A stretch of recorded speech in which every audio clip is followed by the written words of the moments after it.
बिस्मिल्लाहिर्रहमानिर्रहीम अस्सलाम वालेकुम जी, कैसे हैं आप लोग सब? उम्मीद है सब खैरियत से होंगे, हैप्पी होंगे, हेल्दी होंगे। तो रमज़ान स्पेशल मैं आज आपके लिए लेकर आई हूँ बहुत ही स्पेशल सी रेसिपी। आज मैं बना रही हूँ माश दाल के बड़े, जो बनाने में बहुत ही आसान होंगे और खाने में इतने सॉफ्ट और इतने स्पंजी होंगे कि आप बाजार से इनको खाना भूल जाएंगे, बल्कि हर बार इनको घर में ही बनाकर खाना पसंद करेंगे। तो आप इनको बना के स्टोर भी कर सकते हैं किसी भी एयर टाइट डब्बे में, या फिर इस तरह जिप लॉक बैग में डाल के इनको आप रख लें फ्रीजर में, और जब दिल चाहे निकालें और बना लें। 1 से डेढ़ महीने तक ये बिल्कुल भी खराब नहीं होंगे। तो मैं आपको दिखाना चाहूंगी नजदीक से, ये देखिए बहुत ही ये सॉफ्ट बनेंगे, बहुत ही स्पंजी होंगे।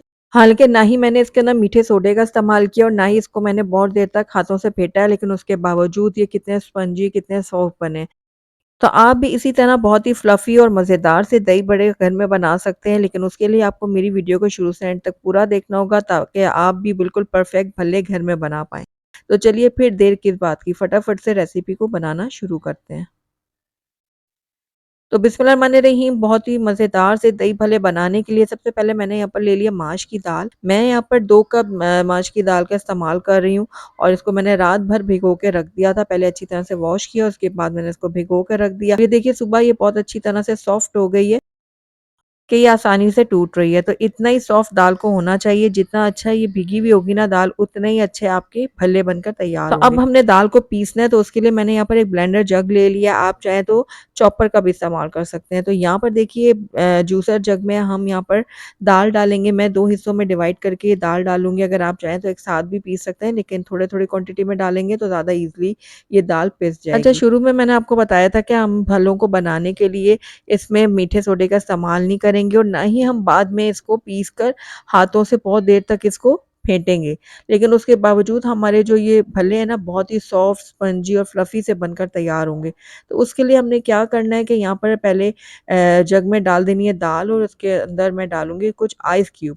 आइस क्यूब मैं इसलिए डाल रही हूँ ताकि जब हमारी दाल पिस जाए ना, तो हमने कुछ देर बाद में भी इसको और पीसना है, ताकि ये अच्छे से ना और फ्लफ़ी सी हो जाए दाल।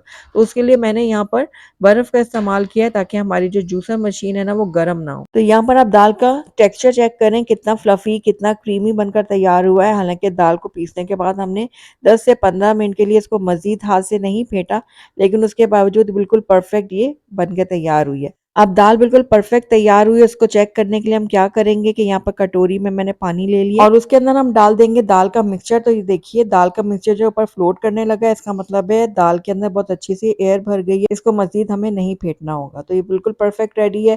अब इसके अंदर हम ऐड करेंगे थोड़ा-सा नमक, और इसको हम थोड़ा-सा मिक्स कर लेते हैं। थोड़ा ही मिक्स करने के बाद इसके अंदर हम ऐड कर देंगे आधा छोटा चम्मच सफ़ेद ज़ीरा। तो ये साबुत सफ़ेद ज़ीरा था, इसको मैं हाथों में रगड़ के इस तरह से ऐड कर दूँगी। ये डालने से हमारे भल्लों में बहुत ही अच्छा टेस्ट आएगा, और इसको भी हम मिक्स कर लेंगे। अच्छा, आपने कोशिश ये करनी है कि एक ही डायरेक्शन में इसको हिलाएँ। अगर आप डायरेक्शन इधर-उधर कर देंगे ना, तो फिर क्या होगा, जितनी भी एयर भरी है इस दाल के मिक्सचर में, वो सारी निकल जाएगी, और आपके जो भल्ले हैं ना, वो फ्लफ़ी और फुले-फुले से नहीं बनेंगे, बल्कि अंदर से हार्ड हो जाएँगे। तो बस ये हमारा जो बैटर है ना भल्लों का, बिल्कुल रेडी हो गया। आइए अब हम अपने भल्ले तैयार करते हैं। तो यहाँ पर मैंने कढ़ाई में ऑयल गरम करने के लिए रखा हुआ था। तो बस अब जितने छोटे-बड़े आपने बड़े बनाने हैं ना, उस हिसाब से बैटर लें, उसको इस तरह कढ़ाई में शामिल करते जाएँ। तो मैं यहाँ पर मीडियम साइज़ के बड़े बनाऊँगी। तो आप यहाँ पर देख रहे होंगे, जैसे-जैसे मैं बड़े डालती जा रही हूँ ना, वैसे-वैसे ये फूलते जा रहे हैं। हालाँकि ना ही हमने इसके अंदर मीठा सोडा डाला है, ना ही हमने इसको हाथ से बहुत देर तक फेंटा है, लेकिन उसके बावजूद देखिए कितना फूले-फूले से ये हमारे बड़े बनकर तैयार हो रहे हैं। तो बस फ़ौरन से आपने इसको टच नहीं करना, थोड़ा इसको सेट होने देना, उसके बाद आप कांटे या फिर चमचे की मदद से इसको पलट लें। हल्का-हल्का सा इसको पलटें इस तरह से, ताकि इसकी शेप जो है ना वो ख़राब ना हो। तो ये देखिए बस हल्का-फुल्का हिलाते-चलाते हम इसको फ्राई करेंगे, ताकि इनके ऊपर एक जैसा कलर आए। यहाँ पर आँच को ना ही आपको ज़्यादा हाई रखना है, ना बहुत ज़्यादा स्लो रखना है, बस मीडियम आँच पे हम इनको फ्राई करेंगे, और ये लीजिए बहुत ही ज़बरदस्त सा इनके ऊपर कलर आ गया है, और हमारे जो ये बड़े हैं ना वो बनकर तैयार हो गए हैं। तो बस अब इनको एक स्ट्रेनर में निकाल लेंगे, ताकि इनका एक्सेस ऑयल जो है ना वो निकल जाए। उसके बाद हम इनको प्लेट में डालेंगे, और ये देखिए इस तरह से बाकी के भी मैं निकाल लेती हूँ। तो सारे बड़ों को हम इसी तरह से रेडी करेंगे, उसके बाद हम इनको मुकम्मल तौर पे ठंडे होने देंगे। गरम-गरम इनको पानी में नहीं डालेंगे वरना जो हमारे बड़े हैं ना अंदर से सख्त हो जाएँगे और इनमें गाँठें बन जाएँगी। तो यहाँ पर देखिए बड़े हमारे बिल्कुल अच्छे से ठंडे हो गए हैं। अब इस टाइम पे आकर आप इनको स्टोर कर सकते हैं। तो यहाँ पर देखिए हमने जो है ना पानी ले लिया है, नॉर्मल टैप वाटर है ये। इसके अंदर हम डाल देंगे अपने बड़े, ज़रूरत के हिसाब से आप इसमें बड़े ऐड करें। बाकी को आप किसी भी ज़िप-लॉक बैग में डालकर फ्रीज़ कर लें। तो यहाँ पर देखिए अब हल्का-हल्का इनको हम प्रेस करेंगे और उसके बाद इसको कवर करेंगे और 12 से 15 मिनट के लिए अब इनको हम पानी में भीगा रहने देंगे। जब तक हमारे बड़े जो हैं वो पानी में भीग रहे हैं तब तक हम नेक्स्ट स्टेप की तरफ चलते हैं। तो दूसरी तरफ मैंने यहाँ पर ले ली थी 400 ग्राम्स दही और उसके अंदर ऐड कर देंगे 1/3 कप बारीक चीनी। चीनी को आप अपने हिसाब से कम ज़्यादा कर सकते हैं और साथ ही 2 पिंच मैंने इसके अंदर नमक भी ऐड कर दी है। अब चीनी को हम दही के साथ बहुत अच्छी तरह से मिक्स करेंगे।